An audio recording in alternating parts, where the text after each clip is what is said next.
VDL topped by Loar, more grace in the tour, and NADF, no more. I'm David Hood of the Diplomacy Broadcast Network, and this is Deadline, DBN's monthly news program. Deadline, December 2024. For our feature story, the North American Diplomacy Federation has been a leading organizational force for hobby advancement for over 20 years, and has during that time been led by some of the leading lights of our hobby.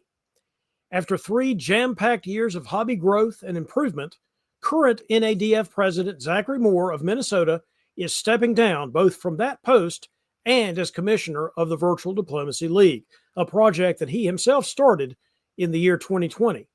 Later in this program, we'll talk to Zach about his time at the helm of both projects, as well as his hopes for the future as new leadership takes over. But first, a look at headlines from around the world of diplomacy. Speaking of changes in hobby leadership, the virtual league called the Tour of Britain just completed its 2024 season, with Bradley Grace repeating as champion, as we reported last month right here on Deadline. What we did not report is that the Tour of Britain's organizer, Gary Sturley, is taking the year off in 2025 to concentrate on other things, including getting married. Happily, Gary has found an able replacement to run the event in 2025, King Bradley Grace himself. Bradley has face-to-face tournament director experience since he ran the UK National Championship back earlier in the fall. So this is an obvious pick to take on the tour for the upcoming season. Of course, that means there will be a new monarch this time next year because Bradley cannot win his own event. So everyone should make plans now to compete in this virtual face-to-face event going into its 5th year of existence. Stay tuned in the Virtual World Diplomacy Community Discord server for more information. And if you have not already joined that server, I have an invite link provided below in the show notes. Speaking of virtual face-to-face leagues, the Europe-based 7 Years War League just completed its first full season of play, with a top board covered on the December edition of the League Night show here on DBN. In a topsy-turvy final, German player Simon Wesedrup was able to win on a tiebreaker, as between his German position and the Russian position of Jamal Blakarli and the France of Diamondsack. They were all on 7 centers when the game was called at the end of 1907, hence the term the 7 Years' War. This league was played throughout the year, with games hosted in several European languages in addition to English, to allow for maximum participation by hobbyists throughout the continent and indeed throughout the world. Congratulations to Simon and to those who ran the league, including DBN personality Robert Schuppe, and here's hoping next season's 7 Years' War is even bigger and better. We've included a link to the episode of League Night below, which also featured coverage of that final board of the Tour of Britain that I mentioned earlier.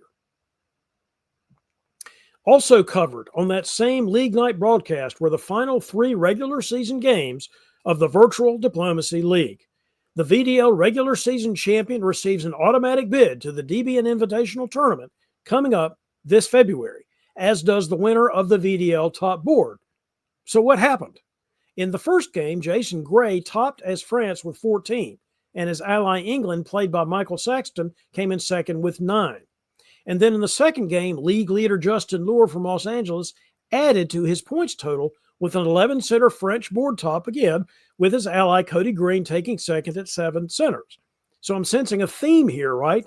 Not in the third game, it was not France, but Christopher Ward's Turkey, who finished a wild one with 15 centers at the end, with Wardy having played all 3 rounds in a row that Saturday.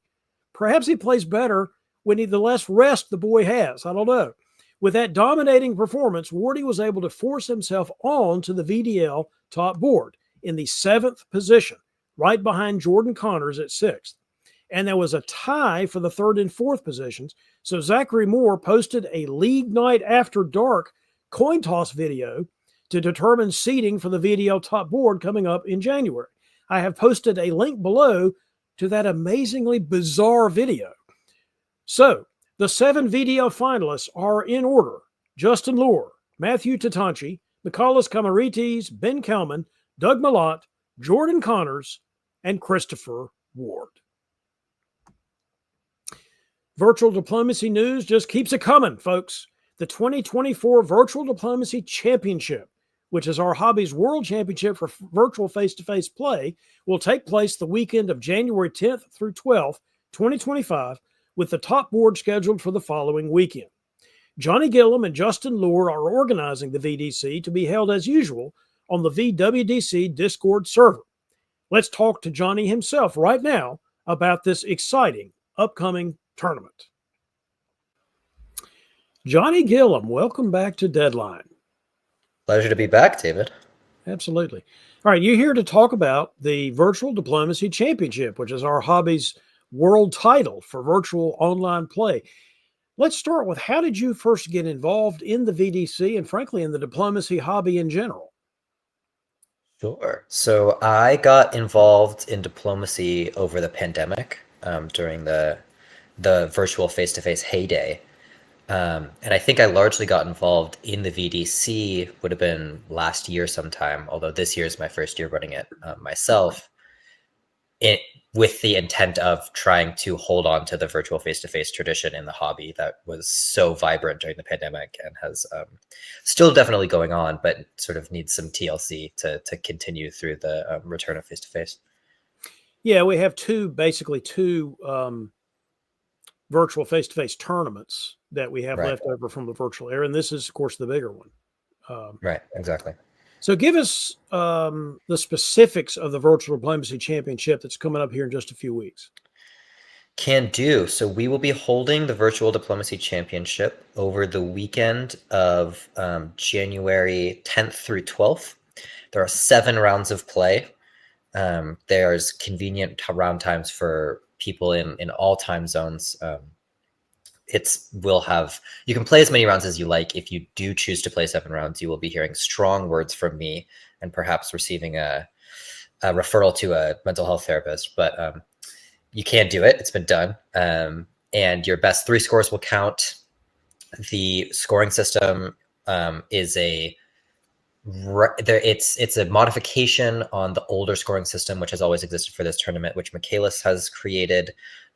If you want to engage in a scoring system debate, you can log on to the Discord chat and read it. Games are capped at 10 years. No, thank you. No scoring system debate for me. But no, scored 19. So 1910 is the last year of the game. That's right. Okay. We've already talked about this a little bit, but why do you think the VDC is so important in the hobby, at least in recent hobby history? I really do think it's important. I think the VDC is the sort of shining light of virtual diplomacy tournament play. And I love virtual face-to-face tournaments. That is, for me, that's when I was playing diplomacy almost every weekend, that's what I was doing, is playing these virtual tournaments. And I still think they're great. They're so accessible, right? I mean, I've come to love face-to-face tournaments much more than I love virtual face-to-face, but it's really costly to go to a face-to-face tournament. It's not convenient. And that's for me, who lives in New York City. Some people live in, Pakistan or somewhere, and it's just completely unfeasible that they would ever get to go to a face-to-face tournament in North America, or more than one every few years. But if you're playing virtual face-to-face, you can play as much as you like, and we have convenient round times. I think it's also, if you're a beginner, you can just sign up to play 1 game, 2 games. It's low commitment. You don't have to commit to this costly, difficult thing just to play some diplomacy and to experience a tournament setting. So I really think virtual face-to-face is great for all those reasons. And I think we do need to keep these tournaments in that style alive. Yeah, there's a lot of virtual face-to-face league play going on right now, but that's really that's kind of a different thing. It's a good thing, but it's a different thing. It is different. I don't love league play. I don't play much VDL. I mean, I'll play here and there, but I much prefer a tournament style for diplomacy personally. So I keep VDC alive partially because I would want to play it. That's a totally legitimate reason. Yeah. Well, there may be some folk listening out there who have never played this format we were just talking about, virtual face-to-face. So for those kind of people, can you describe what we mean by that? Sure. It's our attempt at recreating the face-to-face style as closely as possible with at distance. So it's played over voice. You generally can't see the people you're speaking to, but you can hear them in real time. It's played at the same cadence as an on the board game. So 15-minute turns generally with adjudications in between. We tend to play in the app called Discord. And if anyone is interested in playing and has never used that app before, you know, you're free to get in contact with me and I can walk you through it. But it's slightly confusing on the front end, but becomes pretty user-friendly as you play the game. Really all you do is click into a room, talk to somebody there, click back out, and just negotiate as you would over the board. Yeah, even somebody like me who is not Mr. Technology figured out how to do that pretty. I mean, it becomes fairly naturally once you just get the idea of where to click and where to go and things like that. I think so too, yeah. Well, if there's people out there who haven't ever done it before and that'd be hesitant to sign up for the VDC because they've never played virtually, what would you say to those folks? Well, I'd say a handful of things. The first thing I'd say is we currently have 68 signups, and I have promised to give a free beer to the 1st, 25th, 50th, and 71st person to sign up. So if you get in there quickly, you're liable to get a free beer at 75. So that's one thing.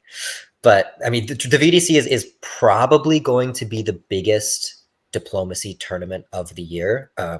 It's possible that Adam Silverman at his WDC beats it. I hope he does. I'll be there. I'd love to play in a big tournament like that. But it's really likely that this will be the biggest tournament of the year.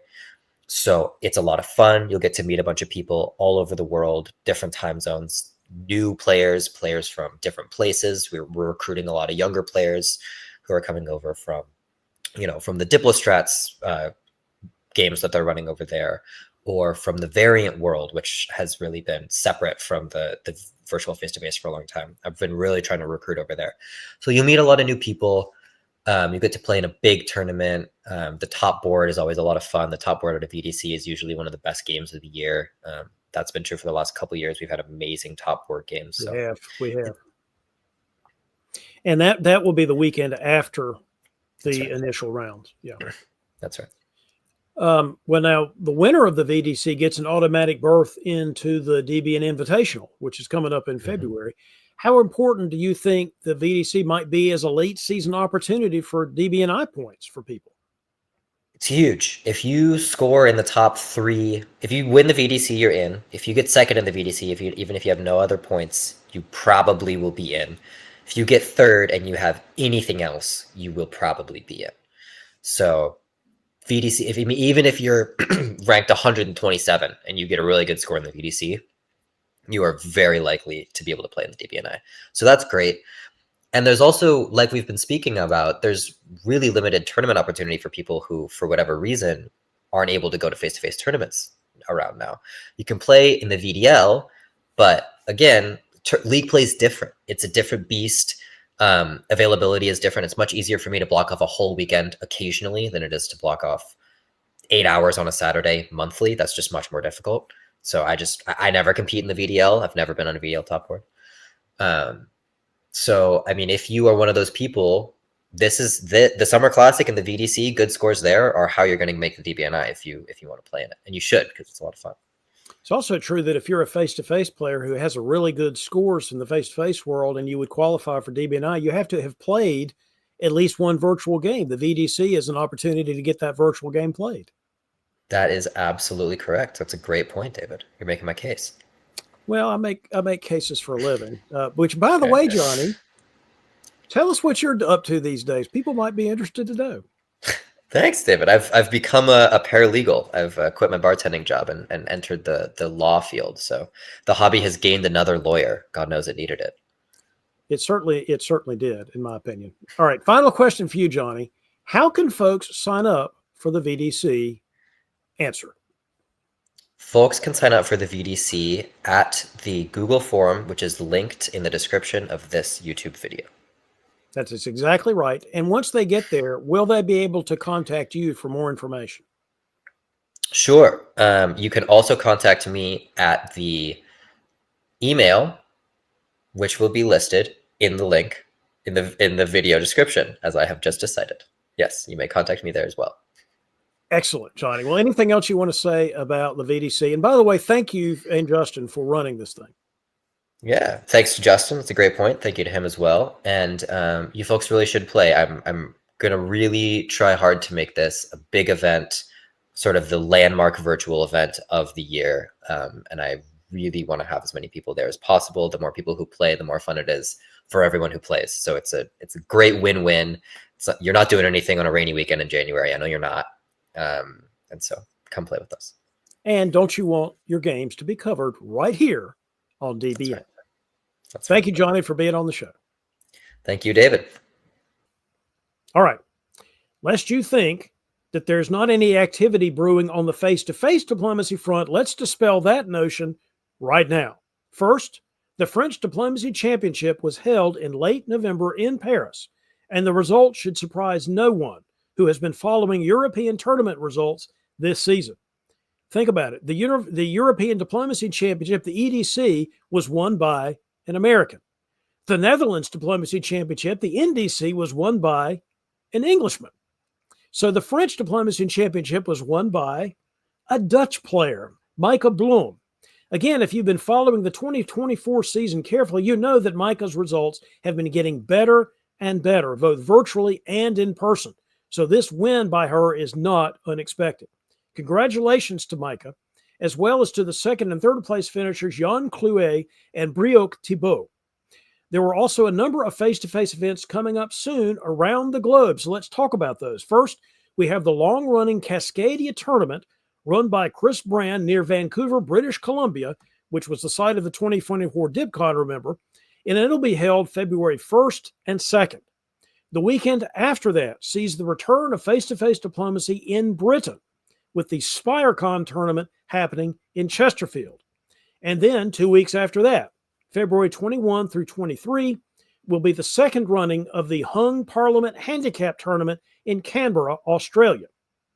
That will take place under the capable leadership of Jamal Blakarli. So make plans now to appear at one or all of those events taking place on 3 different continents in February 2025. Every month, we like to report on the latest and greatest audio, video, or visual content from creators we call our DBN media partners. The DiploStrats channel on YouTube continues to post tremendous content on a regular basis. They recently posted and analyzed the top board game from the Bliss tournament that the DiploStrats crew ran over a weekend in November. That tournament featured over 70 different players. Now, for those who don't know, Blitz is a variant of diplomacy played with 5-minute turns, but negotiation through text. And the powers are usually played anonymously, as they were in this case. You'll definitely want to watch the whole video using the link provided below. Also, the briefing email newsletter, which is our hobby's weekly guide to what is happening in the world of diplomacy, posted its December 13th edition, which includes news from the United Kingdom's Diplomacy Zine poll, as well as the latest update from the beta testing of the Imperial Diplomacy variant. But the pièce de résistance was a reprint of an article about tactics in diplomacy written by some guy named Alan Calhammer, who invented the game. And he wrote it in, wait for it, 1961. I have linked both of these media partners below for your convenience. We have yet another virtual face-to-face league to report on, this one being the Snake Pit League from Australia. They just completed the championship board for their 2024 season. Michael Saxton, playing from South Korea, took top honors on this top board, with Australia-based players Marcus Loon and Jason Gray coming in second and third, respectively. Tournament director Josh Hennessy is already making plans for next season, which starts in January, including recently posting an updated scoring system and other rules to the Snake Pit Discord server. He's also threatened to play himself, given the addition of additional games masters to handle the games he's in. So watch out, fellow Snake Pitters. Josh Hennessy is coming back. You can find a link to their server below so that you can get out on the 2025 action from the very beginning, which, by the way, breaking news, it's coming up soon. The first game day for Snake Pit is scheduled for January 19th. There is a new diplomacy club, folks, called the Gift Bearers, which holds games in a little place called Athens, Greece. Don't know if you've heard of Athens. Run by Spiros Duvas, the club has already played its first game on November 30th and is scheduled to hold its next game on December 28th at the same venue, which is called the Crystal Lotus Play Cafe. It's a games cafe. The plan is to hold games at noon the last Saturday of every month during 2025, with the eventual goal of forming a 12-round league format with the best 4 or 5 results for each player being tabulated to determine an Athenian diplomacy champion. That's something we've needed, an Athenian diplomacy champion. Athens will be the site of the 2025 World DipCon. I'm sorry, the 2026 World DipCon. So the formation of this club is a great precursor to that event. For more information, check out the club's Facebook page that I've linked below, or contact the organizer at Spiros, that's S-P-Y-R-O-S .dovas, D-O-V-A-S, at gmail.com. From the online extended deadline world, Keith Worstel has just announced that the Nexus cross-platform online tournament will return on November 29th for its 9th iteration. This 2025 season sees the return of 2 of Nexus's key figures from the recent past. Italian player Kutuzov, the Nexus Season 5 champion and Season 8 tournament director, will be back, along with DBN analyst Andrew Zick of Washington State, who's known as Pixie online, currently serving as director of Nexus Leagues. Now, for those not familiar with Nexus, the tournament is played on multiple online platforms like Web Diplomacy or Backstabber, and features a series of preliminary rounds and then semifinals, ultimately leading to a top board, which is usually covered on YouTube by multiple diplomacy media. These are extended deadline games, so not virtual face-to-face, extended deadline. Keith invites interested parties to join Nexus using its Discord channel, and I've got the link provided below. And now it's time for a segment on our show we call Where to Play. The 2025 World DipCon, which is our hobby's face-to-face World Global Championship, is to be held in conjunction with the long-running Whipping Tournament in the Bay Area of California. Here to discuss this event coming up in early April are 3 organizers of the San Francisco tournament: Adam Silverman, Alex Amon, and Siobhan Nolan. Welcome to Deadline, y'all. All right, Adam, let's start with you. Give us the basic details for WDC 2025, like the dates and the location and the sort of the basic agenda. Sure. We're going to be playing 4 rounds of diplomacy over the course of the weekend. It's in San Francisco, California, in the Union Square area at a hotel called Hotel Spiro. It's a nice boutique non-chain hotel. It's the second year, actually, that we'll be hosting at this venue. It's a really, really excellent place. So 4 rounds of diplomacy starting Friday night on August 4th. And then there'll be 2 rounds on Saturday. And then a final. April 4th. What did I say? You said August. Oh, geez. Where is my head? Okay, let's start over. It's going to be on April 4th of 2025. Is that the right year? Did I get it right that time? Okay.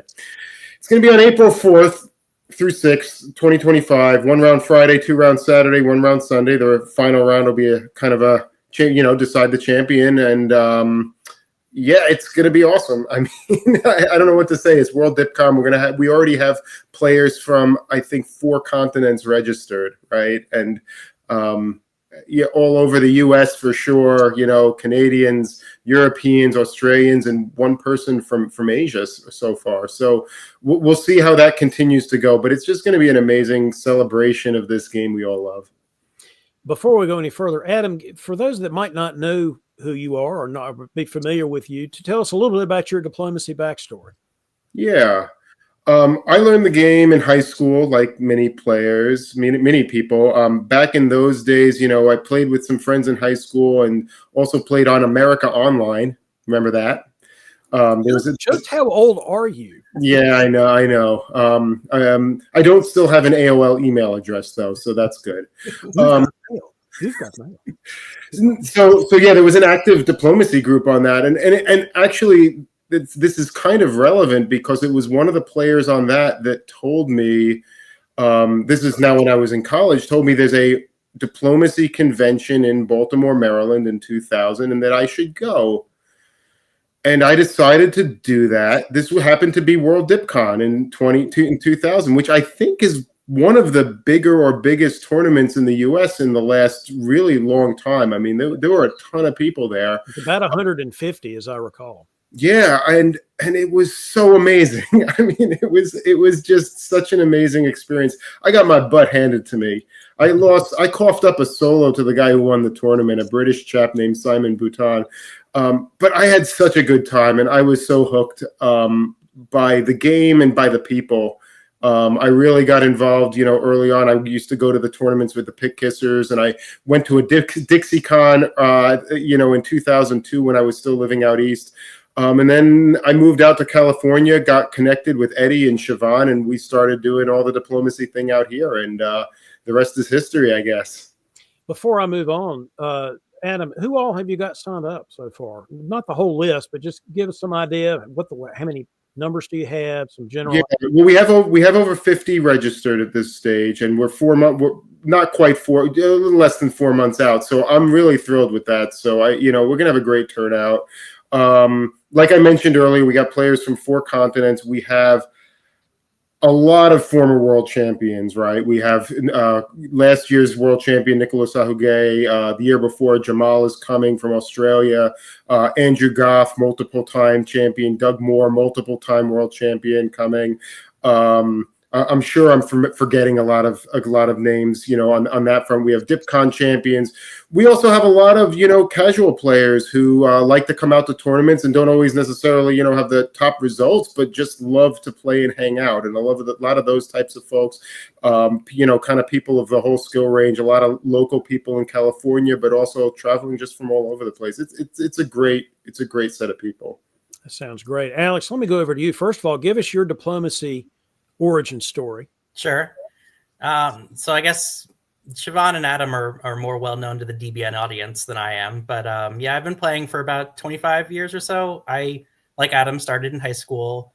A friend of mine, Jonathan Hill, who some of you might remember, his brother taught him the game that he had learned in college, and then John taught it to the rest of us, and we casually played in high school. Then when college came around, we all split off and went our ways. I played some email diplomacy for a bit. Eventually connected with someone in a game who was in the Massachusetts area, and I was living near Boston at the time. And he said, "Oh yeah, there's this tournament, Boston Massacre. This is back in 2003 now." And so he put me in touch with Melissa Nicholson, Melissa Call now. And I went there, and like Adam, got my butt kicked for the first tournament I ever went to. But somehow got a best Italy out of it because every other Italy also got their butt kicked. Wow! So that was fun. As I mentioned before, the audience here probably hasn't seen much of me before, but I was involved in Boston Massacre, running it after Melissa moved out of Boston. I did Carnage for a few years, took it off of Dave Miletsky's shoulders for a few, and I actually ran the North American DipCon back in 2011. And moved out to California about a decade ago, and I've been playing in the Bay Area ever since then. Why did your group in the Bay Area decide to bid to host World DipCon, and why do you think this is a good site for it? Our group has a lot of experience with tournament organization, and collectively we've been part of North American DipCon multiple times. And I know Adam ran it in 2010. I ran it 2011. Siobhan and Adam did it in, 2021? 22. 22, yeah. So the next step for us obviously is World DipCon. We did a test run of the venue last year. We really liked it. And so I think that, we got a lot of good feedback. San Francisco is decent weather that time of year. So, I think that that's a good draw for people to come out as well. Agreed. Well, Siobhan, you're the next person. You're the next contestant here on this game show. So tell us a little bit about yourself, if you would. Well, David, first I'd like to buy a vowel. No, I'm kidding. No, so I've been playing Diplomacy for 24 years now. I started at a local game con called, I believe it was Conquest, it was called at the time. It's, I think, changed to Pacificon, which Alex now runs games at in our local hobby. And I was wandering around. I was always a board game player. My dad was a board game player, and I had nothing to do. And this very charismatic older gentleman named Eddie Berson, who nobody's ever heard of, looked at me and said, "You're not doing anything right now. We need another player." And I said, "Okay." And so I played my first game. I topped that board and won that tournament. It's loosely called a tournament at those. But my crowning achievement was topping a board against Adam Siegel. And ever since then, I've been hooked on that high, which, I hope to recreate someday. So Adam Siegel, come to World DipCon. Let me top a board. But yeah, that's me. I've been around ever since. Adam just welcomed his second child into the world. And so He did. congratulations to him. I doubt we'll see him at World DipCon, but he has a new I think that, yeah. He and I have been in touch. It's a possibility, but I think maybe be a slim one, but it's a possibility. All right, that's fair. Well, Siobhan, tell us a little bit about the history of the event, Whip. Where else has it been in the Bay Area? What makes it distinctive, that sort of thing? Because you've been involved in it for a while. Yeah, I have been. I've been playing what I'll call real tournament play, which started with whipping in the Bay Area, which started in 2004 at a local game store in Fremont, since closed. But Eddie was running that not long after he met you, Adam, and me, myself, within the last couple of years before that. Josh Shank won that first one, which gave rise to the popular Bay Area terminology, getting shanked on a diplomacy board. And Josh Shank, you're out there somewhere. You've come to tournaments. You've come to Worlds in the past. I saw you in 2016 in Chicago. Come to San Francisco. But Eddie kept running that in game stores. I mean, he moved it around to different game stores around the Bay Area. I think we were in Oakland for a minute. We stayed in Fremont. Before we went to what I still very much miss, the iconic Hotel Tomo in San Francisco's Japantown neighborhood. And he ran that there for 3 years before we ran, I believe, Whipping's first DipCon in 2010. Which everyone let Eric Mead, former East Coast, now Seattle diplomacy player, claim the title of DipCon champion, at which point, as a local hobby, we decided we had to take a step back, take a look at our values and how we wanted our tournament to... No, I'm kidding. Eric, I love you. But no, really, I think, Adam, you moved down south. Eddie got busy with work and politics. I was taking a break from the hobby. And then in 2016, I caught the bug when I was at World DipCon in Chicago. And I just said, you know what? I'm going to do this. And I brought whipping back to the Bay Area in downtown San Jose at Hotel Dianza. It was there for a few years. And then we moved it to another downtown San Jose location. Was it the Hyatt or Hilton? I can't remember off the top of my head. Where we hosted DipCon in 2022, which was amazing. And then, as Alex alluded to earlier, we basically test ran Hotel Spiro last year, which was fantastic, ahead of running World DipCon next year. So it's been a really great draw. And what makes it special is, I think for a long time, the West Coast had just kind of a drought of tournaments. California's in a perpetual drought anyway. But, until Cascadia and Whipping came back, kind of around the same time, people were really excited to come back to the West Coast, both in Vancouver and here in the Bay Area. In the Bay Area specifically, the weather's so good. There's so much to do. People have taken road trips to Yosemite before and after tournaments. They've seen some great landmarks, done some sightseeing. I really like to think that it's my iconic bobblehead and teddy bear awards that bring people back, but I think it's just the California coastline and everything you can do around here. It could be all of the above. It's possible. I mean, and I will say you have to come to the tournament to win one of these, but the teddy bear awards are going to be a little bit extra special this year. No spoilers tonight, though. All right. Well, we'll take that intriguing foreshadowing. So back to you, Alex. What are you looking forward to the most about this year's World DipCon? And for me, it's always been about the people. That's the reason I continue playing this game. And I'm really looking forward to seeing a lot of people who I've known for some as long as 25 years. And, if I didn't enjoy the people, I wouldn't keep playing the game. Right. I mean, there's people I met, 25 years ago. Dave Miletsky is a good example of that one, where I've seen him, tournaments, and, maybe there's a couple years in between, but, I always enjoy when those people show up and I get to hang out with them, even if it's just for a weekend. And so there's been a lot of new people in the hobby in the last few years, especially during COVID and virtual face-to-face and all that. And there's all these new faces that I'm just looking forward to meeting this year. So that's a legitimate answer. Siobhan, same question to you. What are you looking forward to the most? I mean, I thought about this and I tried to come up with another answer, but it's kind of an echo. I love the game of diplomacy. I love playing it, but sometimes it's the most frustrating thing in the world. But these are people, the people who come to play, people who I never would have met in my life otherwise. Like the three of you on this call right now, we never would have an excuse to meet if it weren't for this. And so just getting to hang out between rounds, share a drink, grab a meal, catch up on life. Like, we talked about Adam Siegel having his second kid recently. I get to see people's kid photos. I get to talk about their pets. I get to talk about what they're doing with work. It's some of the most interesting people you'll ever meet, because diplomacy attracts a special kind of person. So I gotta just say the same thing. Siobhan, you wouldn't have met these guys, but you would have met me, because you know all sorts of small town Southern country lawyers. I'm not the only one. Clearly, that does not apply. I mean, we run in the same circles. There's like one or two people in the hobby I might have ran into because of various things. Like there's one player who, like, his aunt is my aunt's best friend, so we might have met. But other than that, and you, David, of course. But of course, I mean, that goes without saying. Alex, Adam, you have some things planned for the event, not just diplomacy. So tell us about that.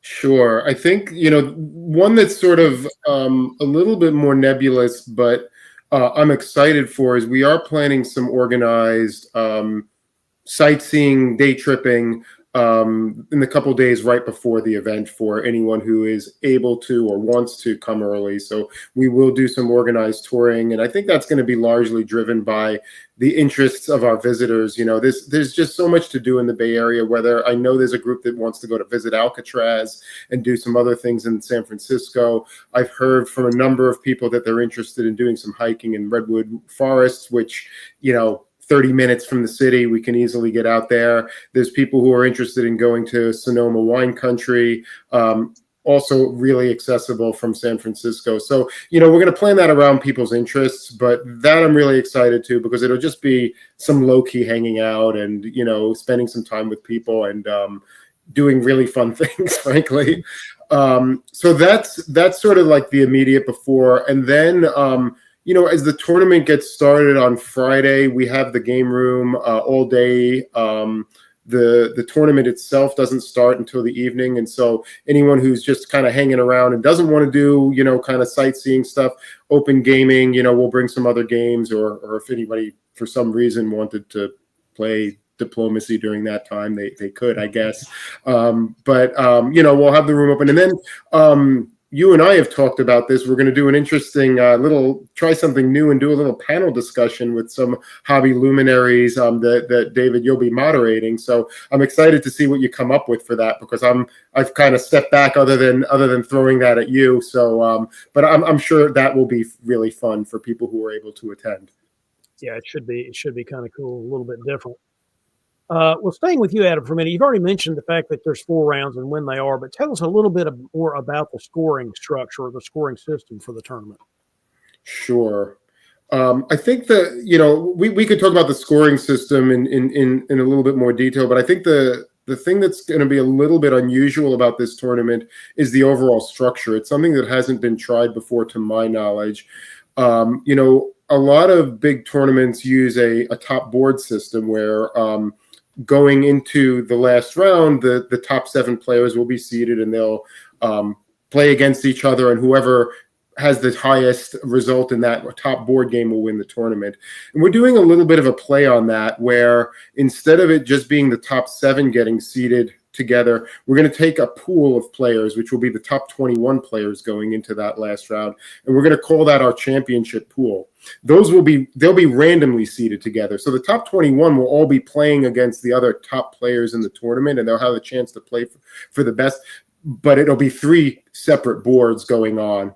And the winner of the tournament is going to be the person with the highest score, but who played in that championship pool. So we won't have people at the bottom able to sneak up into that. There's also going to be a bonus for playing in that championship pool that will keep most of the people at the top probably at the top, even if they don't have the strongest result in those games. But it's a little bit of a rift that keeps, the strong players playing together to play for the World Championship, but distributes it out a little bit further than you see in a lot of these tournaments, and frankly gives more people a chance to win. Well, that could keep the suspense a little higher then on that Sunday round. That's right. And the other thing that's going to be fun, if we have enough players signed up to do it, is we're going to do, for the folks who don't make that championship group, we're going to do a team tournament, which has been tried at a lot of tournaments, but we're going to do it a little bit differently than has typically been done, because we're going to make teams of 7 players, and each team is going to assign everybody on their team a specific power, and then they'll all get mixed up, and their highest combined team score will win. So that gives people also a chance to maybe play a country that they want to play that they haven't had a chance to. Also gives the folks who aren't necessarily playing for the World Championship still something exciting to play for in that last round. Oh, that does sound cool. Siobhan, for some folks watching this maybe have never been to a face-to-face tournament and don't really know what happens when you're not playing the game. You know what I mean? Mm-hmm. The time after the game, the time before the game, what does that look like at a tournament like Whipping? What kind of socializing takes place? I mean, you'll see. I mean, get in the Discord channels as soon as you can. It's where you're going to hear the maximum communication about what's going on the weekend of the tournament, and even before when people are planning things. But everyone wants to hang out all the time. Adam mentioned the open gaming rooms. We're going to bring a ton of extra games for people to play, all kinds of board games, card games, anything you want. And you'll see people in there until 3, 4 in the morning, just playing games, hanging out, talking, sharing a drink. You'll see messages at 6 in the morning saying, "Hey, I'm walking 1 block down to go to breakfast," which, by the way, there's an excellent breakfast place right next to Hotel Spiro. We'll have those recommendations coming in the new year. But, and so you'll get groups of a dozen plus people walking out to breakfast together, to get coffee, to grab lunch when they've been eliminated from the morning round, which hopefully none of you will listening, but happens to me a lot. So I'm usually one of those. But you just called the draw in 1903, Siobhan. Yes, but I still got an award for doing that. Thank you very much. But it's a weekend full of socialization. People want to hang out. They want to see their friends. They want to meet the new people. They want to, and it's one of those things when people toss out an invitation in the Discord channel, everyone is welcome. Like when I say, "Hey, I'm going to breakfast," I don't only want to hang out with David and Alex and Adam. I want to see the people I've never met before. I want to see everyone, because that's how we get to know each other. Like, I like y'all on the boards, but I love you most when we're hanging out off a board, having a drink, having food, playing, Ticket to Ride or whatever the game is. Got you. Alex, you've already mentioned this. When you went through your first tournament, you sort of got shellacked, and Adam said the same thing. There may be some people out there who are a little worried about that. They're worried about going to a championship event like World DipCon and just playing with a bunch of sharks and getting eaten. So what can you tell folks about that may be hesitant to come because they don't want to, have to play with all the sharky kind of players? I mean, that's a serious question that I know I certainly thought about the first few tournaments I went to, and I'm sure the other 3 you have thought about as well. And really, my thought about that is the best way to learn how to play is to play, and sometimes that means getting beaten to a pulp in 1903 as Austria. Sometimes it's playing a 1-center Turkey out to 1907, but you're learning. The more you talk with people, the more comfortable you are with playing the game. That's how you get better at the game. And as we've mentioned, there's more than just the championship pool going on. There's the team tournament. There are going to be several sorts of awards that I probably will be mentioned at some point later in this chat. But there's a lot to play for than just the championship. It's always about the experience. You know, you get better by playing, get better by talking to people. Often there's debriefs after the game of, oh, hey, you know, what were you thinking about this? Were you lying to me when you said that? If I had done this, how would that have changed things? And really, you know, talking to the people on the board, you get to learn those kind of things, and you just get better just by learning and playing. Yeah, that makes a lot of sense. Siobhan, let me step us back just a minute. How important do you think that World DipCon is to the hobby, to the wider hobby, just the institution of World DipCon? Oh, there's so many ways to answer that question. I'll start with like the top level. World DipCon is an event that attracts people, obviously, from all over the globe to come and play their very best version of diplomacy. It's a title everyone wants. It's something they want to put into their, into their belt. There is an actual belt somewhere out there. I don't know if that changes hands or everyone gets a new one. I'm not really clear on the weird championship belt that arose, I think, with Chris Brand in 2016 was the first. No, the belt was wasn't that Dan Lester's award? That's what it was. Yeah, I think Maletsky started it at Carnage in 2022. Okay. Or whatever. Yeah, I don't think it's handed out. I think that's just a. But I do think Jamal ended up with it, and I assume Nico. Yeah, I think it got passed on to Jamal. Okay. I don't know if it's going to keep passing hands or not. Cool. That's been an informal thing, but again, like all the names that we mentioned earlier, we're talking Chris Brand, Andrew Groff, Jamal, Doug Moore, even the like people who've been so close, not talking about anyone on this call. It's the highest caliber of play you'll see every year. There's nothing like it. And like Alex said, getting to talk to people who have won world championships, who've been very close to it, who are so much better than me, at least for me personally, is an experience that has taught me so much about the game. But I think more recently, more than that, especially post-pandemic, it's the largest face-to-face gathering that we have every year from everyone across the globe. And after spending so much time playing online and virtually and via chat, email, whatever we've been doing, having the chance to get together in one room and play this game face to face, I think has meant a lot to people in the last 3 to 4 years. That makes sense. Alex, you have, I'm sorry, we've all mentioned some names already. Mm-hmm. What players, either domestic players or international players, are you most interested in interacting with at this year's World DipCon?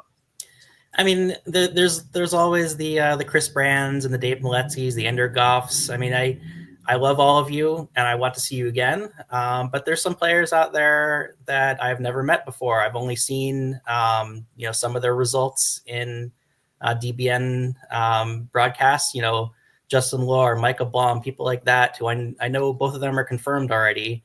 But I've heard wonderful things about them as players, as people, and really that's those are the kind of people I want to see and I want to meet. The up and coming players, or the people who've been playing for years and years, and for some reason our paths have just never crossed. That I just want to meet people.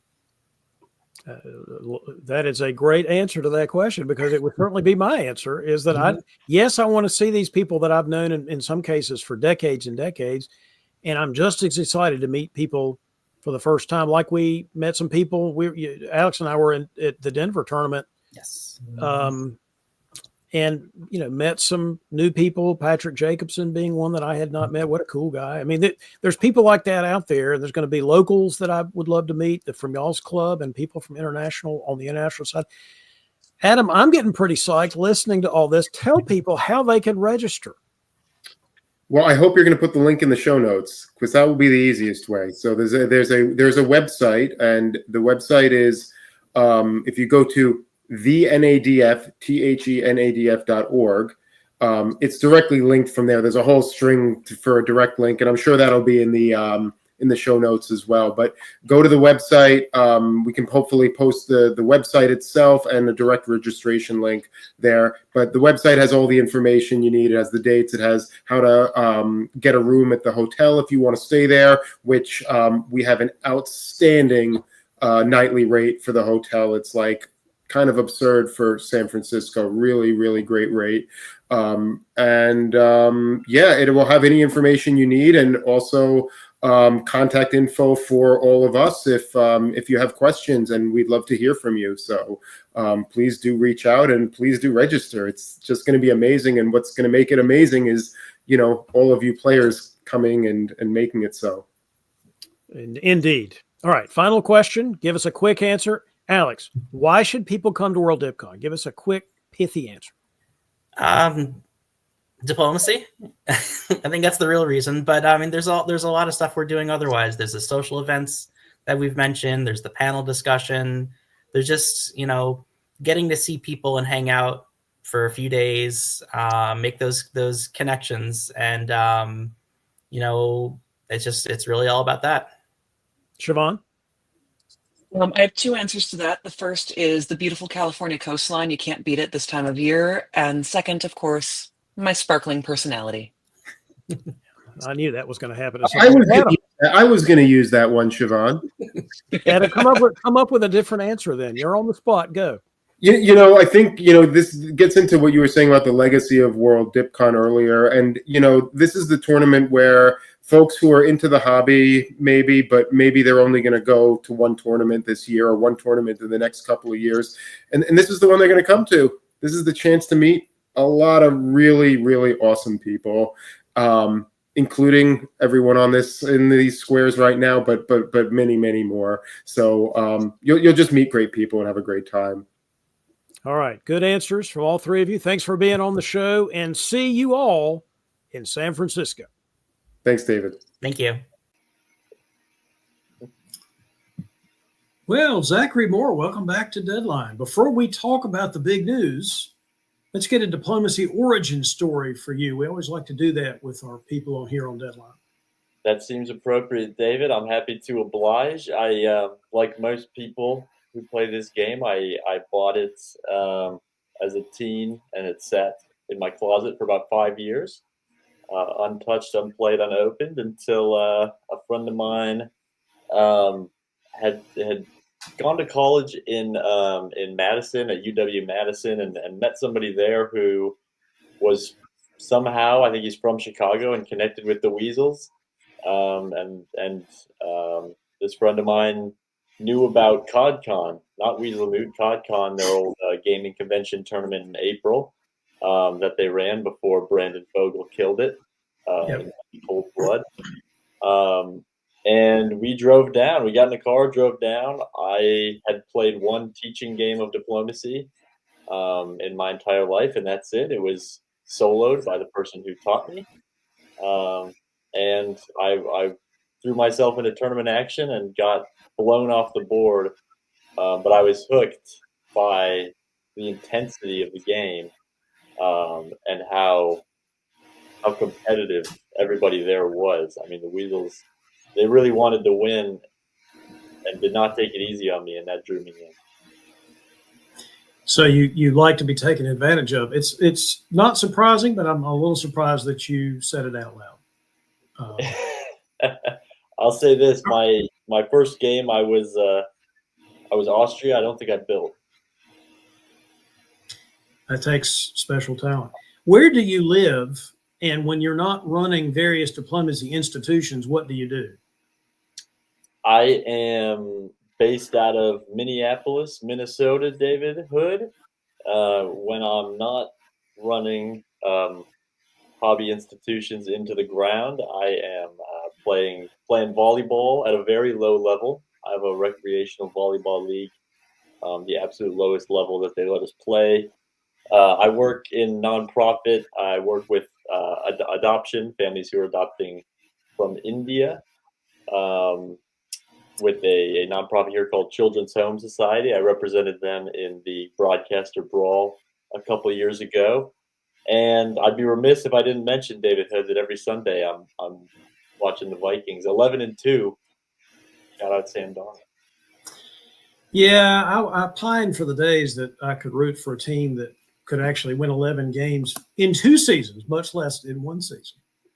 So that's really good for you. All right. So why did you decide to get involved in hobby leadership to begin with? Accidentally, a little bit. Me and so this friend Ben Johnson, who introduced me to the game back in 2019, we had been going to a few COD cons, and we both really wanted to get something like the Weasels going here in the Twin Cities, Minnesota. So he had talked about it forever, and then one day he was finally like, "We got to do this," and we rounded out and we scrapped together a club that was playing, a game every month. We were starting to get close in popularity, where it looked like we had enough signups to get 2 boards one month. We were very excited about that. Unfortunately, that month was March 2020 that we were hurtling towards 2 boards, and so instead of playing 2 boards, the club ended up folding entirely. But we wanted to set up virtual games. We were all kind of in denial, and so we switched to online games. We tried to play a game, David, you'll remember this, on WebEx Teams through text messages. This was pre-virtual diplomacy, and then through a lot of tinkering, our Minnesota club ended up dabbling in Discord voice games in what became the VDL. And over time, they were supposed to be Minnesota games for Minnesota people, and over time, just non-Minnesotans started sneaking in, and the Minnesotans started bailing out. And then before I knew it, we had a global league on our hands, entirely by accident. Well, but a happy accident, I would argue. All right, but let's talk first about the North American Diplomacy Federation. Yeah. You have served as president now, I think, about 3 years, unless I've miscalculated that. What were your goals going into the role as NADF president? My goals going into the role were to find the NADF's purpose and define that beyond the minimalist approach it had been taking. So the NADF, I would say, from my entry into the hobby in 2016 through, we'll call it the COVID era, it was primarily an institution dedicated to getting the code of conduct up and running. I would say was its hallmark achievement. There were those debates going on, and the drafting and the procedures being lifted, but it's not a very central organization in terms of organizing the broader global hobby. But as we got into this virtual world where the tournament directors throughout North America were communicating, I think, a lot more frequently and on a daily basis, and really getting to know each other and comfortable with each other in a bigger way than they had. One thing I wanted to do when I stepped in is find a way to take advantage of that camaraderie and see what we could all agree on as hobby institutions and functions, such as, could we get a traveler fund of any kind going? Could we get some very basic, coordinated marketing initiatives going? Could we operate and maintain a website together competently? Those are my goals going in. I can't say I accomplished many of them, David, but they were there. Well, I think those were all worthy things that we've definitely made progress on. What were the highlights of your tenure as El Presidente? Highlights of my tenure as El Presidente. Wow, it was all sunshine and roses, David. Every day, it's hard to choose just one highlight. I really appreciated. All right, well, I'll say on a personal level, I really enjoyed going to tournaments and just seeing the growth post COVID. That was kind of the era that I was stepping into. Seeing a lot of people, a lot of excitement around the hobby, people coming to tournaments for the first time, starting to become return travelers, and we had this big turnover in who the players were, and seeing how that excitement shifted and evolved the culture over time to where not really my individual doing, but people started to really prioritize respecting each other, inviting newer players into the fold, making people feel comfortable and at home at the tournaments. So I would say seeing that evolution of the culture, not that it was ever a closed off culture, but just seeing those small gains every day in the body of players really meant a lot over the years. Well, that certainly makes sense. And I agree with you. How important do you think the NADF either is or can be for the hobby in North America? I think it's important, but not essential. I think the hobby would find a way with or without it. But I think there's a lot of opportunity for it, depending on what our goals are. If our goals are the same as the ones that I came into, and we want to really coordinate and have a centralized presence. Centralized is a big word, but we're marketing this game together. We are supporting each other and putting out marketing materials as the NADF. I think that could be a really powerful thing. I'm also curious to see what it could do in terms of providing local clubs support. Local clubs are the kind of lifeblood, I believe, of our hobby, and they're starting to prop up a little bit more. We got the Legionnaires in LA, the Diplo Rats popping up in New York. In a lot of ways, I think the NADF, maybe in an unofficial role, just connects those organizers to other organizers in a really valuable way, and to give them support and guidance and advice as they go through that. More than any administrative role, I think those connections are a lot of the importance. Well, you have decided to step down from the presidency of the NADF, and Katie Gray is going to be your successor. What unfinished business do you think we have here for your successor to maybe wrestle with a little bit? Oh, Hood, it's all unfinished. It's all unfinished. So you started the Traveler Fund. Credit to you, with a couple other hobbyists. We need more attention on that, David Hood. We need stronger leadership, something that Katie can provide that I didn't. I'm really curious to see if we can nail down things like the website. If anyone will ever launch a little Google ad campaign, I think that would be very interesting. Better coordination with our friends globally, David Hood. That's some unfinished business. The Australian Pacific community actually just incorporated, right, their own version of the NADF. And I don't know that Europe has something like that, but I know there's a lot of great organizing going on over there.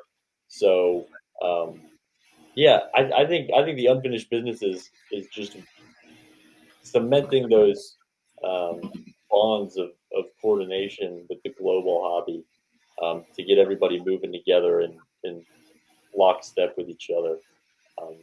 Those seeds have started to be planted, but there's more work to do.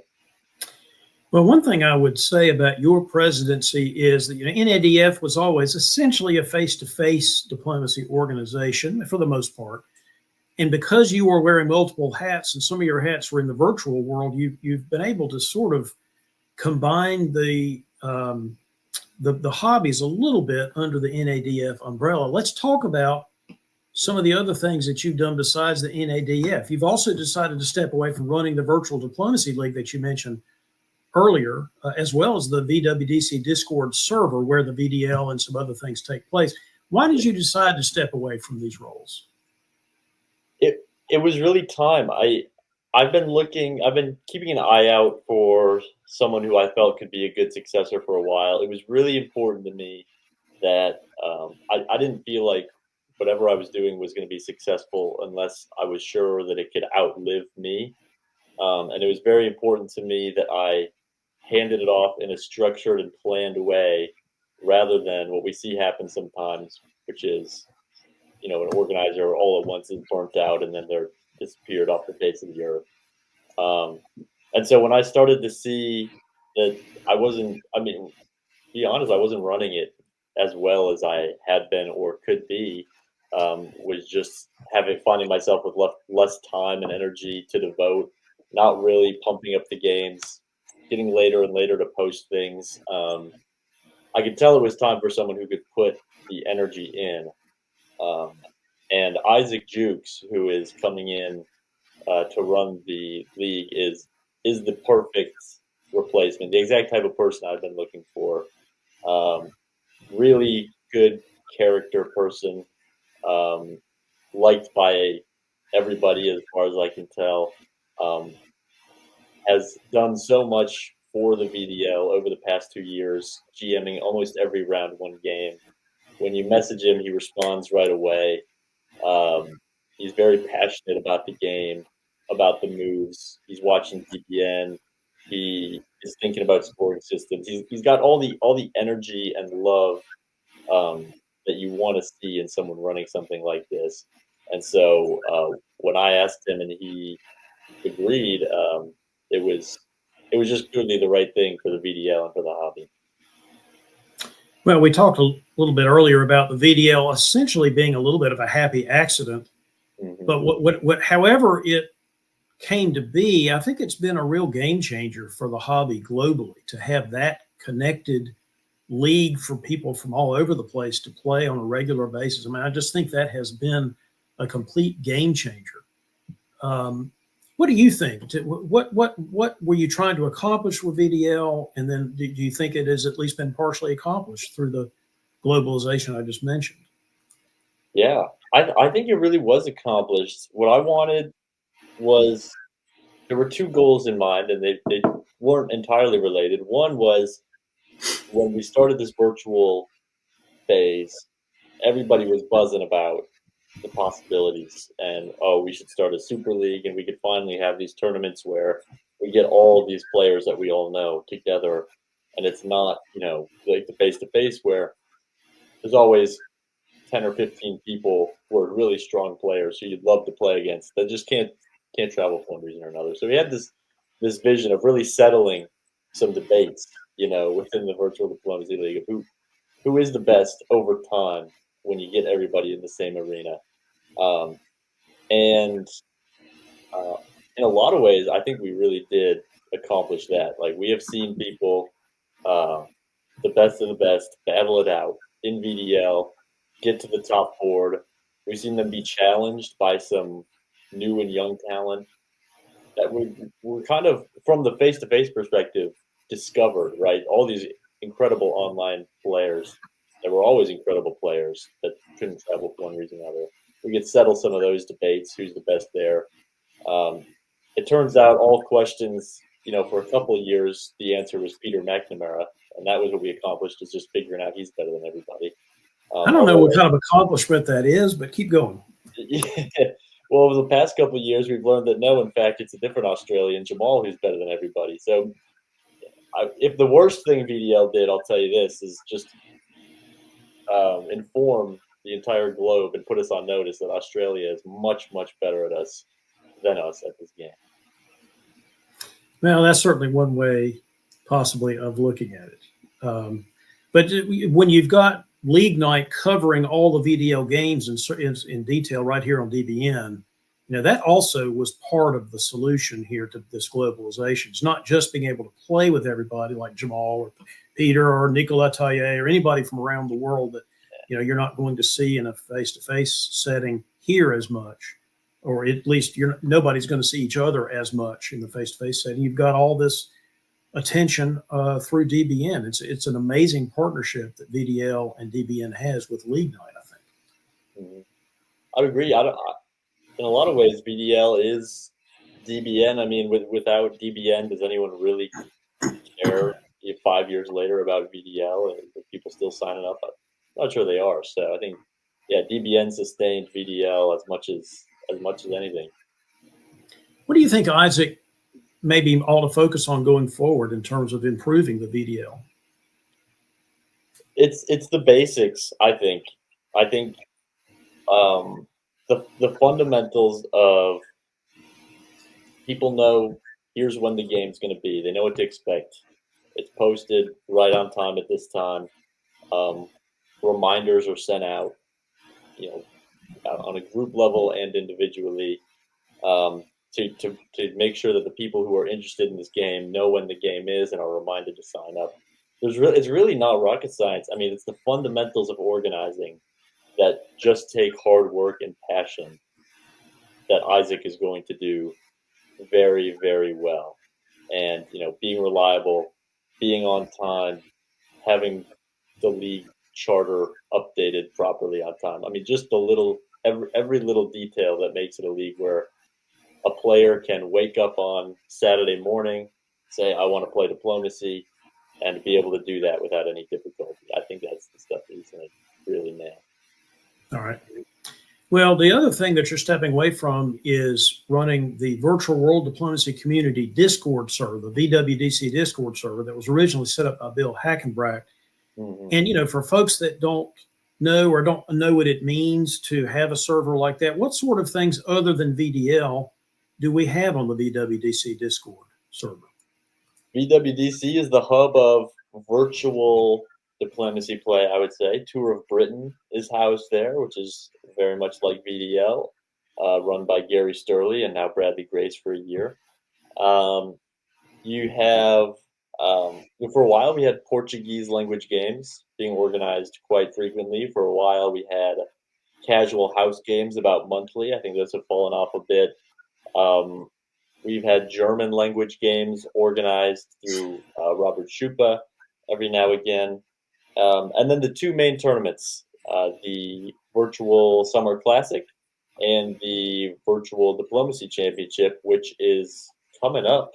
Hood, you might know the dates off the top. It's coming up. It's the second weekend in January is the preliminary rounds, and then the weekend after that will be the top board.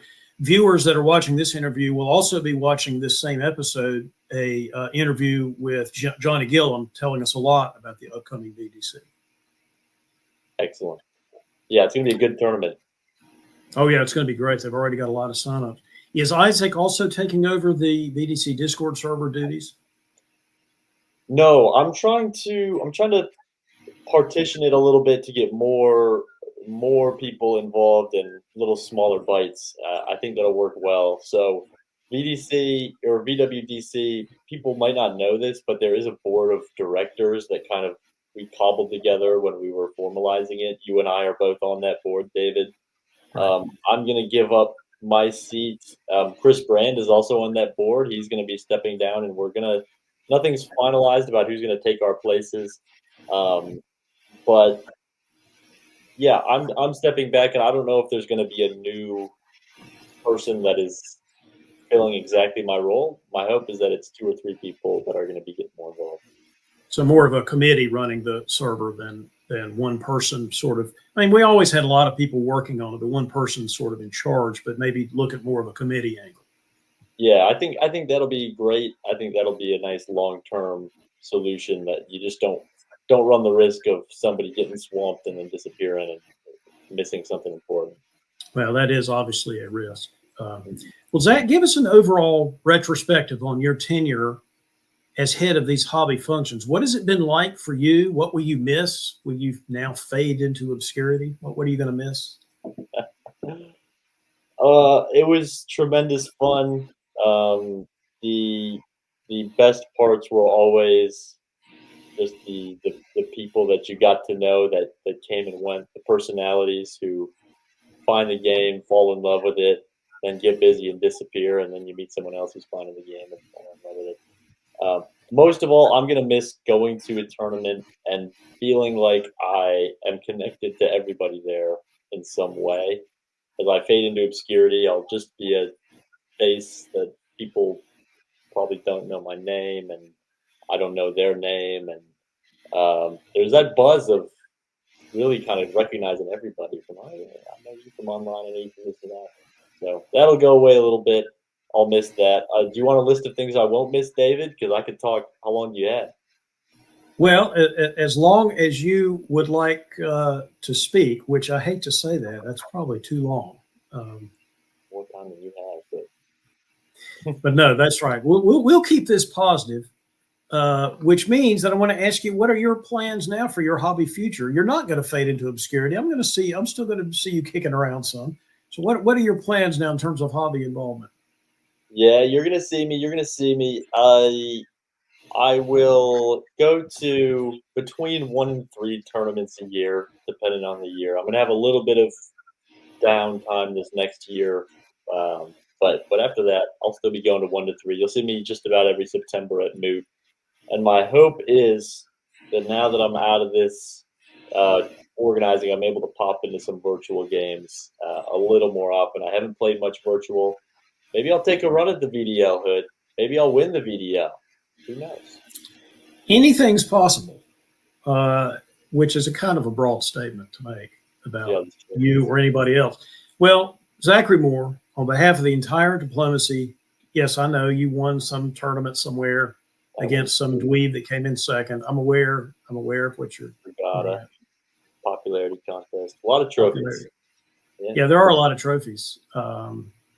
I really can't point to mine because it takes an entire wall.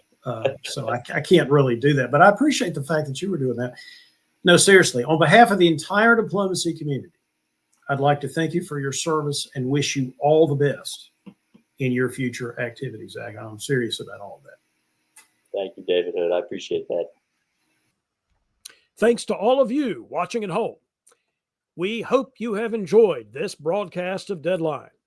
If you have news, ideas for features, or feedback of any kind, please feel free to send an email to info@diplobn.com, or you can drop me a line directly using davidhood@dixiecon.com.